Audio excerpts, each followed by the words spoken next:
வாங்க காக்கா சொல்லிட்டு அப்படி முதுவா தடவுனாங்க.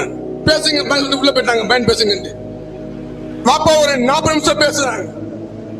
அப்ப சொன்னாங்க சர்க்காரு 5 தடவை அழுதப்ப உன் பயானை கேட்டு டாடி நினைச்சு பயானை கேட்டு இங்க உட்கார்ந்து பேசுனாங்க. 2 மணி யாரும் என்ன அனுபவிக்கலன்றாங்க.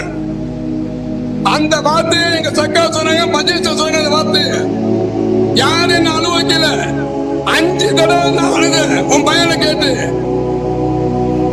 யாசினுக்கு வரல, மஜிலிஸ் கலந்துக்கல, சக்க வருத்தப்பட்டாங்களா? இதான் நேசம். அவுலியாக்களை நேசிக்கிறது நம்ம. அவுலியா நம்மளை நேசிக்க வேண்டும்.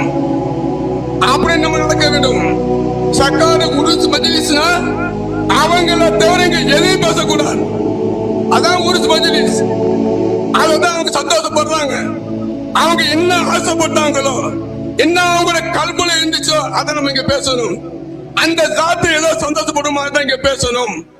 அனுபவிச்சதை பேசணும். யாரோ ஒரு முறை சொல்ல முடியுமா சக்கா உண்டு அனுபவிக்கலன்னு? எவ்வளவு அனுபவிச்சிருக்கிறோம்.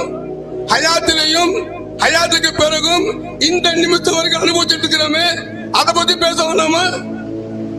அப்ப சொன்னாங்க சர்க்கார் என்ன மாதிரி துவா, யூரின் பை சர்க்காருக்கு யூரின் ட்ரபுள் இருக்கும் போது யூரின் பேக தூக்கிட்டு சக்கா வருவாங்க. எங்க 5 பேர் கல்யாணத்துக்கு வந்தாங்க. 4 தங்கச்சி கல்யாணத்துக்கு சக்கா பொழைச்சு வந்தாங்க. இக்கட்டான சூழ்நிலை. யூரின் பேக தூக்கிட்டு வர்றாங்க. யாருக்காக வர்றாங்க?